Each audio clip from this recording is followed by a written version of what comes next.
নমস্কার সকলকে, আমার পেজের আরেকটি নতুন ভিডিওতে আপনাদের সকলকে অনেক অনেক স্বাগত। আমি প্রিয়াঙ্কি চলে এলাম আমার জীবনের আরেকটি নতুন দিনের অভিজ্ঞতার গল্প আপনাদের সাথে ভাগ করে নিতে। সবার আগেই বলি, আজ 22শে এপ্রিল সোমবার, আর এখন বিকেল 5:30 মতন বাজে। এটা আমার ক্রাইম পার্টনার অ্যান্ড লাইফ পার্টনারের জন্মদিনের ব্লগ।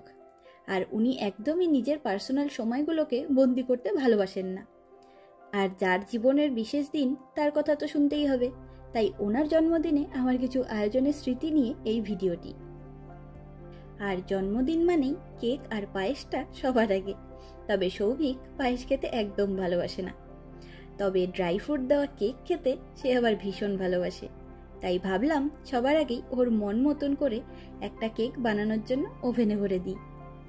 একদম সাধারণ ভ্যানিলা বাটার কেকের জন্য যা যা উপকরণ লাগে সেগুলি দিয়ে কেকের ব্যাটারটা বানিয়ে নিয়েছি।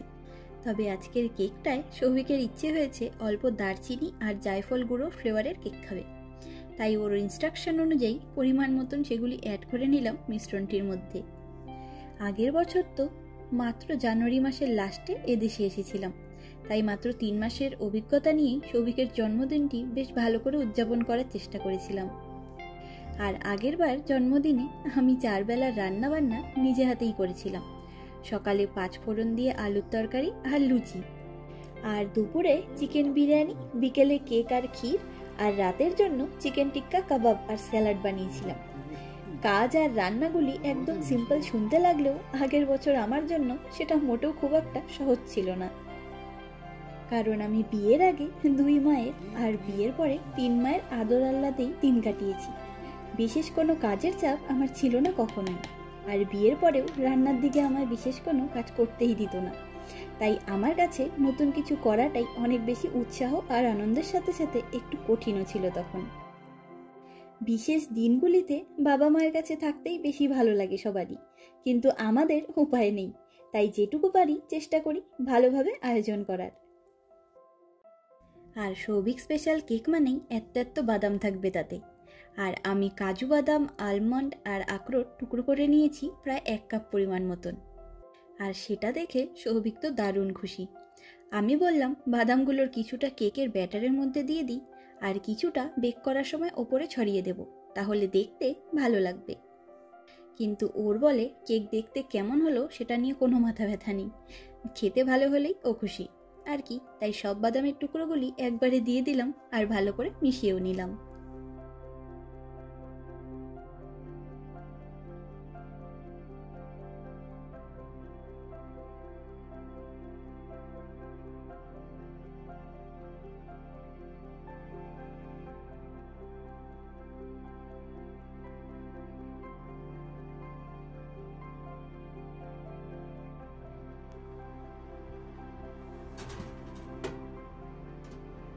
এবারে কেকটা বানাতে বসিয়ে দিই, তবে আমি আবার ফ্রুট বা নাটস কেক খুব একটা ভালোবাসি না, তাই এই কেকটা ছোট করেই বানাবো, খুব একটা মোটা হবে না, পাতলাই হবে। কেকের ব্যাটারটা ওভেনে দিয়ে দিয়েছি, এবারে 30 মিনিটের টাইমার লাগিয়ে ফেলি।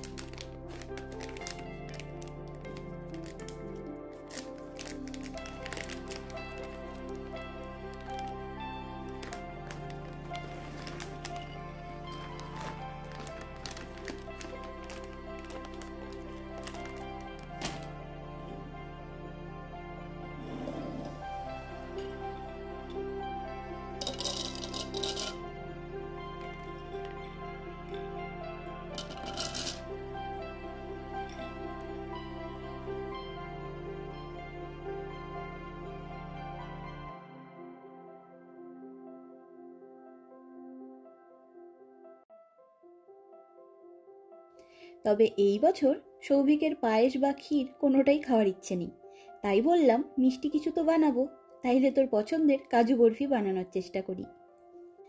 আমি প্রায় 300 গ্রাম কাজুকে এভাবে মিক্সিতে গুঁড়ো করে ছাঁকনি দিয়ে চেলে নিলাম।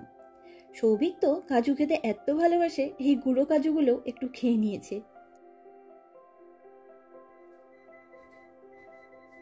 যাই হোক, ওই দেখুন ওদিকে আবার ওভেনের অ্যালার্মও বেজে গেছে। কেকটা বার করে ফেলি। গন্ধটা তো খুব সুন্দর বেরিয়েছে, তবে আরেকবার এই কাঠিটা দিয়ে চেক করে দেখি ভেতরটাও ঠিক মতন রান্না হয়েছে কিনা। একদম পাতলা কেক তো, ওই জন্যই মাত্র আধা ঘন্টাতেই হয়ে গেল। তবে এটা আরো 10 মিনিট আগে বার করলেও হতো, কিন্তু সৌভিক আগের বার চেক করার পর বলল আরো একটু সময় রাখ, তাহলে আর একটু লাল লাল হবে আর সাইডগুলো ক্রিস্পি হবে। তাই এভাবে নামালাম। তবে এখন কেকটা ঠান্ডা হতে থাকুক। চলুন আমরা কিছুক্ষণের জন্য বাইরে থেকে ঘুরে আসি। এই সম্পূর্ণ গরমকালে আমরা সূর্যাস্তটা দেখতে পারি আমাদের ব্যালকনি থেকেই। এত ভালো লাগে সূর্যাস্ত দেখতে যে কি বলবো। এরকম পাহাড়ের মাঝে সানসেট বা সানরাইজের অপূর্ব দৃশ্য দেখতে আমরা কোথায় কোথায় না চলে যাই বলুন। পাহাড়ের মাঝে সানসেটের দৃশ্য সবসময় ভীষণ প্রিয় প্রতিটা মানুষের কাছে। বাইরের গোধূলির রঙে আকাশটাকে কি সুন্দর লাগছে, আর বাইরেটা এখন সবসময় পাখিদের গানে ভরপুর থাকে।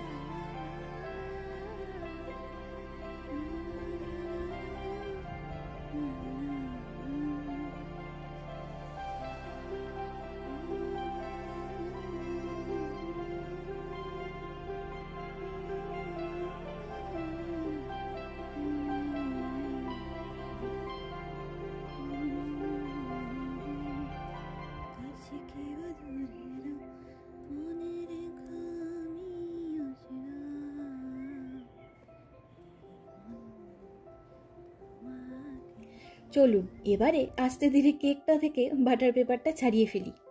একটু বেশি বেক করেছি বলে কেকটার সাইডগুলো বেশ ক্রিস্পি হয়েছে। সৌভিক তো ভীষণ খুশি সেটা দেখে।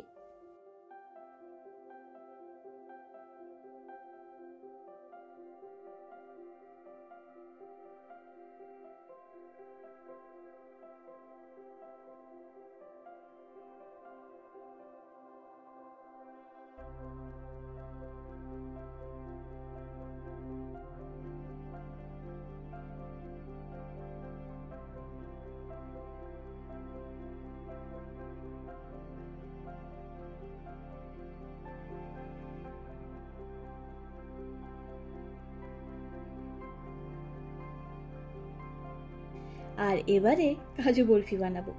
পরিমাণ মতন ব্রাউন সুগার দিয়ে চিনির শিরা বানিয়ে নিয়েছি। সেটা মোটামুটি একটু গাঢ় হয়ে আসলেই দিয়ে দিলাম গুঁড়ো করে রাখা কাজুগুলোকে।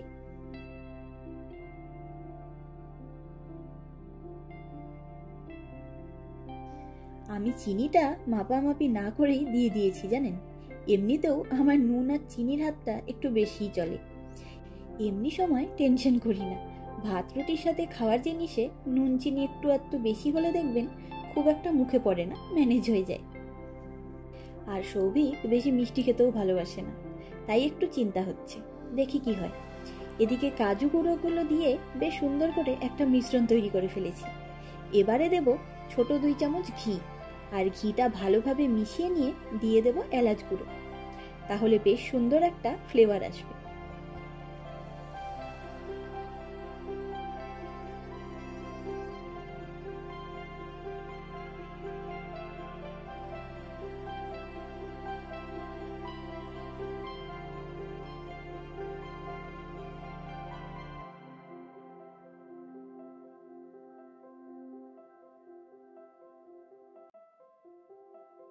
কাজুর এই মিশ্রণটি বেশ ভালো মতন একটা বাটার পেপারের উপরে ছড়িয়ে নেব এইভাবে। তবে চিনিটা মনে হয় বেশ খানিকটাই বেশি হয়েছে, যার জন্য ভালো মতন মন্ড হচ্ছে না মিশ্রণটি। তবে এগুলি একটা সমান জায়গায় ভালো মতন ছড়িয়ে রাখবো। ঠান্ডা হয়ে গেলে বরফির আকারে কেটে নেব।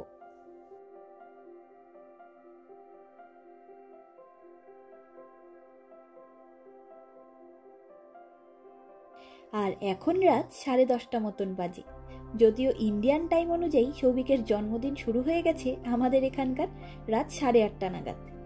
যাই হোক, জন্মদিন তো শুরু হয়েই গেছে, তাই স্পেশাল খাওয়া দাওয়ার আয়োজনও করে ফেলেছি। আজকে রাতে ডিনার হবে আমাদের ওখানকার পাড়ার দোকানের মতন এগরোল দিয়ে। বেশ জমজমাট একটা ব্যাপার স্যাপার, তাই না? এই হলো আমার তরফ থেকে বরমশাইয়ের জন্য করা বার্থডে স্পেশাল আয়োজন। সৌভিকের হাসিটা দেখে নিশ্চয়ই বুঝতে পেরেছেন যে এই সব কিছু তার দারুণ পছন্দের। আর আজ 23শে এপ্রিল মঙ্গলবার, এখন সকাল 9:30 মতন বাজে। আজ সৌভিকের জন্মদিন।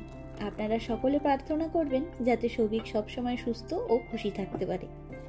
কালকে রাত 12টায় এই কেকটা কাটা হয়েছে, তবে সেসবের ভিডিও করিনি। যার জন্মদিন তার পছন্দের কথাটা সবার আগে গুরুত্ব দিয়েছি। আর হুট করে ঠান্ডাটা ফেরত আসার ফলে আমাদের দুজনেরই একটু একটু ঠান্ডা লেগে গেছে, তাই আজ দুজনেই ব্রেকফাস্টে চা আর কেক খাবো। তবে জন্মদিন উপলক্ষে বানানো কেকটা আমাদের বার্থডে বয়ের ভীষণ পছন্দ হয়েছে, তাতে আমিও দারুণ খুশি। আর 2টো কাজু বরফি কালকে রাতেই সৌভিক খেয়ে নিয়েছে, সেটাও তার ভারী পছন্দ হয়েছে। আমার উদ্যোগ সার্থক হয়েছে, এ এক অন্যরকম আনন্দ আমার।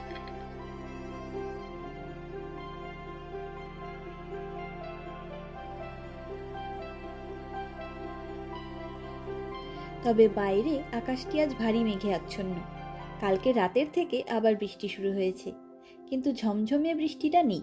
ঝিরিঝিরি বৃষ্টি হচ্ছে কিছুক্ষণ, আবার থামছে, কিন্তু বিকেলের দিকে আবারও বৃষ্টি শুরু হবে দেখাচ্ছে ওয়েদার রিপোর্টে। আর এই বৃষ্টি আবহাওয়া দেখে সৌভিকেরও মুখ ভার। একেই তো অফিসের কল রয়েছে বেশ কয়েকটা পরপর, যার জন্য ছুটি নিতে পারেনি। তাছাড়াও ছুটি নিলেও কোথাও যেতেও পারতাম না আমরা এইরকম আবহাওয়ার জন্য, তাই আর ছুটিটা নেইনি আজকে।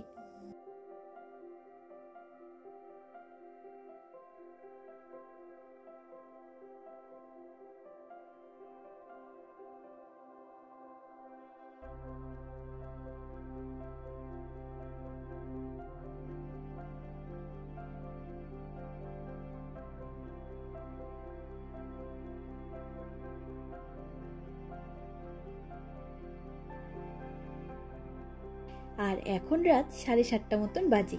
আমরা রেডি হয়ে বেরোলাম রাতের ডিনার করতে যাব বলে। আর জানেন, মাঝে গরম পড়ে গেছিল বলে সৌভিকের জন্মদিনের জন্য হাফ প্যান্ট আর টি শার্ট কিনে দিয়েছিলাম, কিন্তু এখন এত ঠান্ডা পড়েছে যে লং কোট ছাড়া ঘরের বাইরে পা দেওয়াই অসম্ভব ব্যাপার। তাই সৌভিক এই লং জ্যাকেটের নিচেই নতুন টি শার্টটা পরে নিয়েছে। আর এখন জানেন প্রায় রাত 8টার দিকে সানসেট হয়, কিন্তু আজ মেঘেদের ভিড়ে সানসেট হওয়ার আগেই অন্ধকার হয়ে গেল। তবে জন্মদিনটা বরমশাইয়ের হলেও আমার জন্য এটি বিশেষ একটি দিনই বটে, তাই আমিও আমার আগের বারের জন্মদিনের জামা জুয়েলারি সব পরে সেজেগুজে নিয়েছি। আমরা ঘর থেকে বেরিয়ে মেট্রো 3 ধরে করভিন থেকে ডিয়াকফেন্সটের মেট্রো স্টেশনে পৌঁছে তারপর সেখান থেকে মেট্রো 1 ধরে ওপেরা মেট্রো স্টেশনে এসে নামলাম।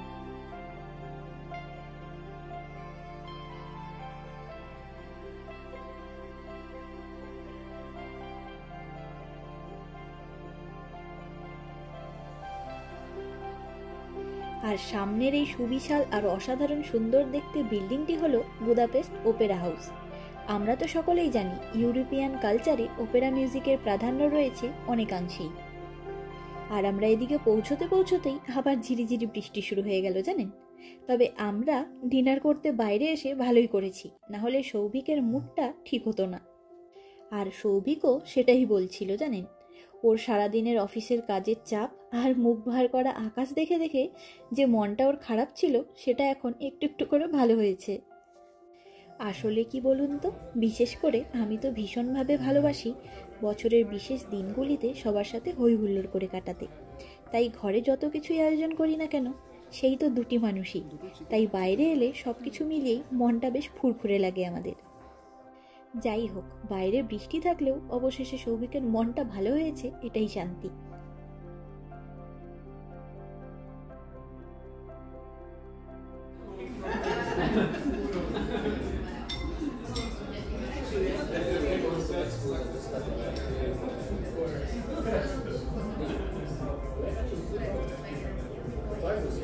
দেখি ফটোটা খোল, ফটোটা খোল।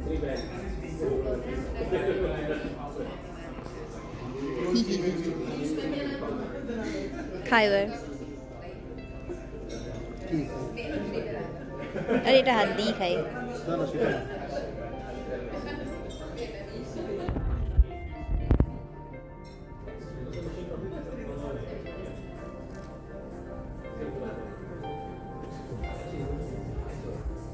ঝাল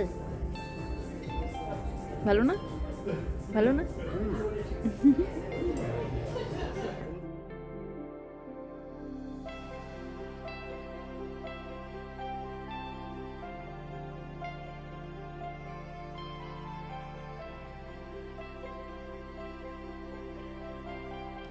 আমিও বার্থডে বয়কে নিয়ে সময় কাটিয়ে আর বেশ আনন্দের সাথে রাতের খাওয়া দাওয়াটা সেরে বাড়ি ফিরব।